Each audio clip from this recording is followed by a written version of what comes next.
E aí, alunos do curso Kinapse, tudo bem? Estudaram nossa última aula sobre mitose? Nessa aula, a gente vai falar um pouquinho sobre algo muito parecido com o que a gente falou na última. A gente vai falar sobre um segundo tipo de divisão celular. A gente vai falar sobre a meiose. A meiose, ela vai ser um pouco diferente da mitose, principalmente no aspecto no que diz respeito ao que a gente falou bem no finalzinho da última aula. Na última aula a gente falou que a mitose era uma divisão equacional, porque as células filhas tinham a mesma composição genética da célula mãe. A meiose vai ser uma divisão que a gente vai chamar de reducional. Reducional porque as células filhas vão ter metade do material genético da célula mãe. Aí você me pergunta, pô, Arthur, mas para que serve isso? Serve por um processo muito importante, porque ó, o que vai acontecer? A gente vai ter uma célula mãe que agora obrigatoriamente vai ter que ter pares de cromossomos, ou seja, vai ter que ser uma célula diploide. E essa célula diploide vai passar por um processo de divisão que vai ter duas etapas, que a gente vai chamar de meiose 1 e meiose 2. Vai gerar agora não mais duas células filhas, mas 4. E a meiose 1 vai ser a mais importante, porque é na meiose 1 que eu vou ter a separação dos cromossomos homólogos. Não das cromátides irmãs, dos cromossomos homólogos. Cromossomos homólogos são o parzinho de cromossomos. Ó, percebe que eu coloquei um cromossomo de cada par em cada célula?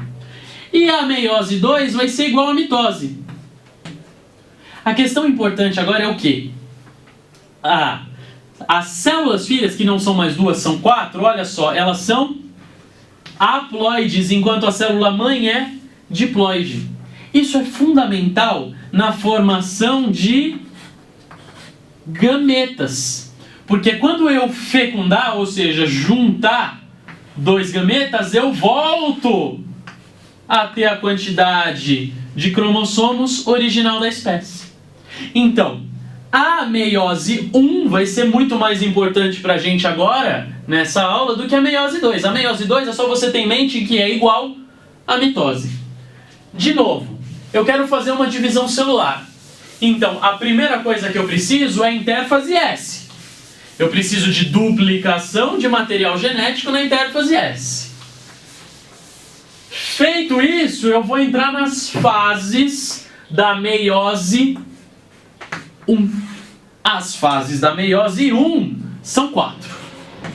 Igual na mitose, professor? Igual na mitose, aluno. Quais são essas fases? Ó, vamos ver se vocês já ouviram falar alguma vez na vida de vocês. Prófase, metáfase, anáfase,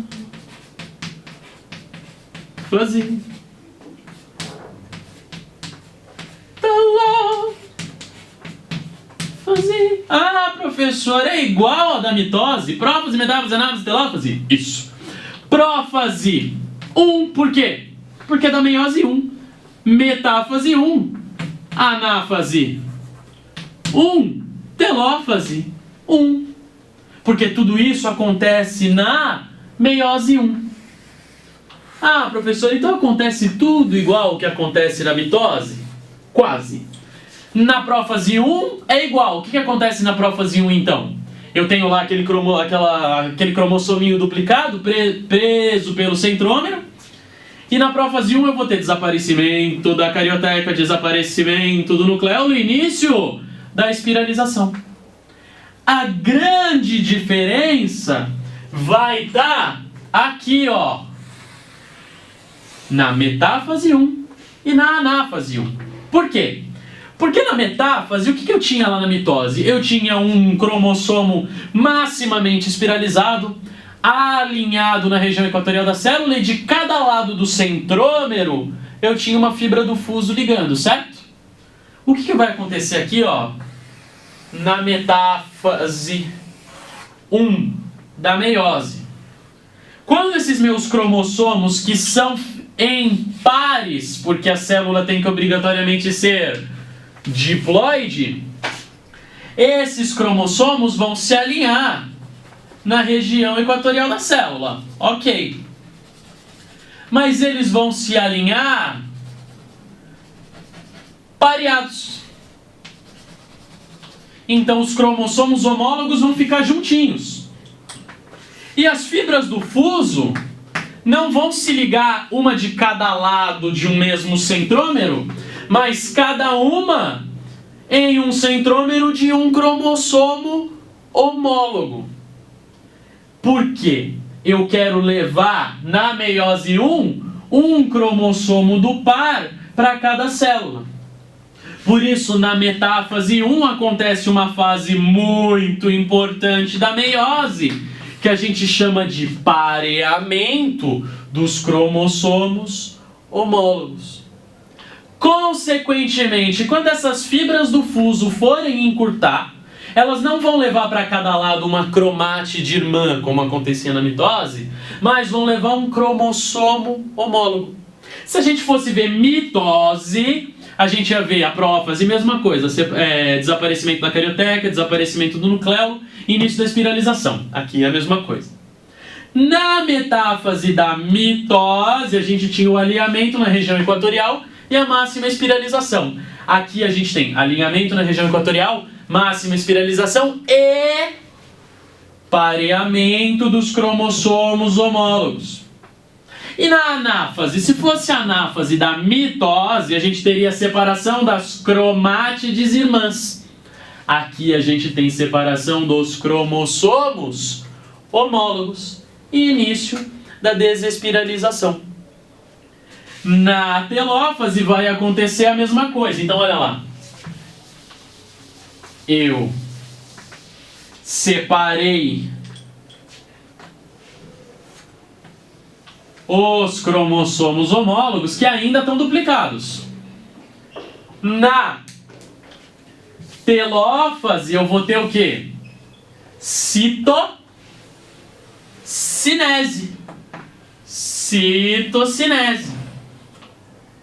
E agora não vou reconstruir carioteca e nucleolo, porque eu vou entrar na meiose 2.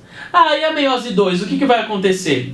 Ela vai ter metáfase 2. O que vai acontecer na metáfase 2? Esse cromossomo vai se alinhar no meio. Na anáfase 2, eu vou ter divisão do centrômero e separação das cromátides irmãs. Na telófase 2, vou ter citocinese de novo.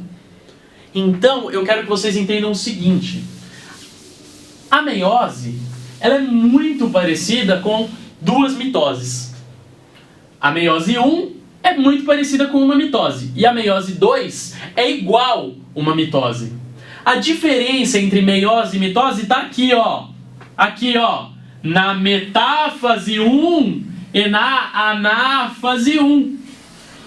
Porque na metáfase 1 eu tenho pareamento dos cromossomos homólogos. E na anáfase 1 eu tenho separação dos cromossomos homólogos. A grande diferença entre mitose e meiose está no fato da meiose ser reducional. Para ela ser reducional, eu preciso ter cromossomos homólogos. Eu preciso de célula diploide. E célula diploide que vai separar cromossomos homólogos é na anáfase 1. Mas para separar cromossomos homólogos na anáfase 1, eu tenho que ter pareado cromossomos homólogos na metáfase 1. Tudo bem? De novo, gente, olha lá. É muito importante que vocês estudem pela nossa página do site. Por quê? Eu estou dando uma resumida enorme aqui, para quem já teve isso em colégio, em faculdade, sabe que isso aqui é um grande resumo. Eu estou falando das grandes particularidades, estou tentando enxugar o máximo possível. Se você entrar no nosso site, tem um texto bacana lá para você poder estudar e entender melhor esse assunto. Então entre lá no www.kinapse.com.br e curta a nossa página no Facebook, Se você gostou da aula, dá um joinha aqui, dá um curtir, se inscreve no nosso canal, que se vocês apoiando o nosso projeto, a gente vai conseguir fazer tudo cada vez melhor. Um abraço e a gente se vê na próxima aula.